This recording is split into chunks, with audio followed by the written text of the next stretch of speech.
અમારા સંવાદદાતા હરીન માત્રાવાડિયા વધુ વિગતે વાત કરવા જોડાયા છે। હરીન, ત્યાં શું હલચલ ચાલી રહી છે? અત્યાર સુધીની આ સૌથી મોટી કાર્યવાહી છે બુલડોઝરની।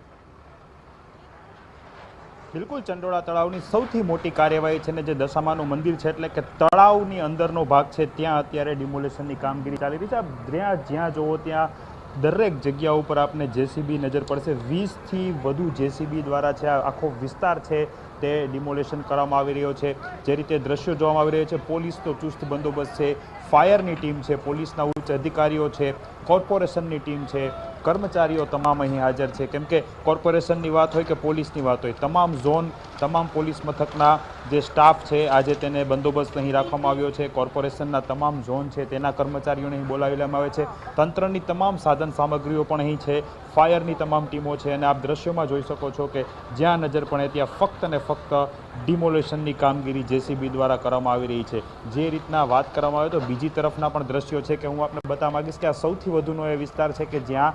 તળાવનો આ વિસ્તાર છે। આ પાછળના દ્રશ્યો મારી પાછળ જુઓ કે આ તળાવ અહીં છે ને તળાવ ધીમે ધીમે બુરાતા ગયા, લોકો તેને બુરતા ગયા તળાવને, ને અહીંથી જે છે પોતાના કાચા પાકા મકાનો છે તે બાંધતા ગયા। તળાવ ઉપર રસ્તો બનાવી દેવામાં આવ્યો, તળાવ ઉપર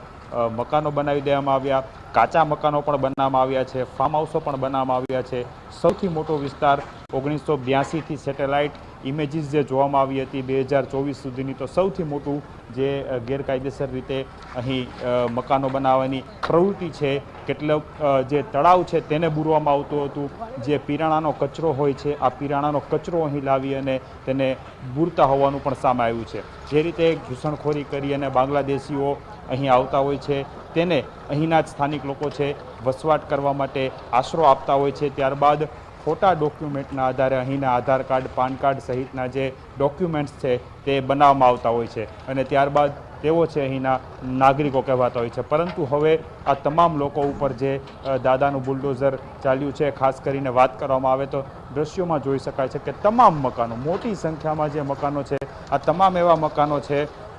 કે જે અહીં ગેરકાયદેસર રીતે વસવાટ કરતા બાંગ્લાદેશીઓ હતા તેમના આ કાચા મકાનો છે તે તોડી પાડવામાં આવી રહ્યા છે અને હજી પણ આજે સાંજ સુધી આ જ પ્રમાણેની કાર્યવાહી છે તે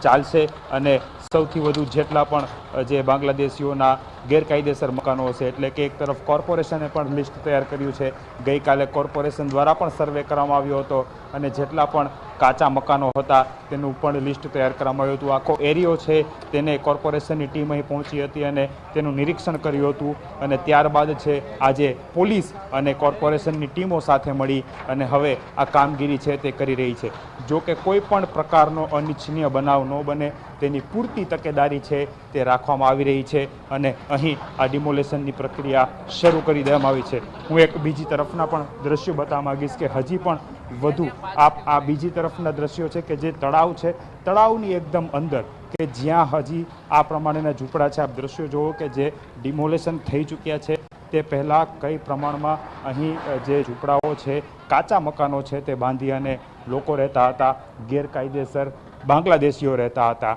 અને આ તમામ આ જે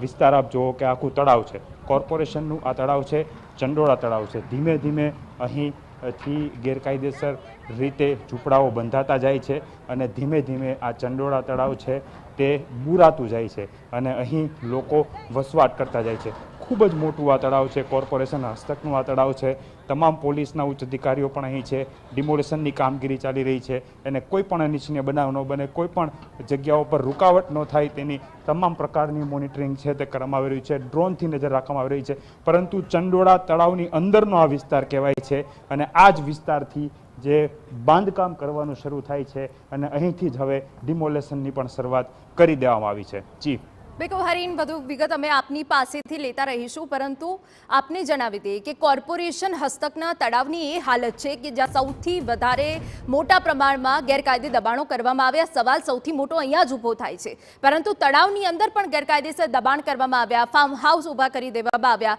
પરંતુ હવે રહીને તંત્ર જાગ્યું છે ને સૌથી મોટી આ કાર્યવાહી બુલડોઝરની જે અત્યારે ચાલી રહી છે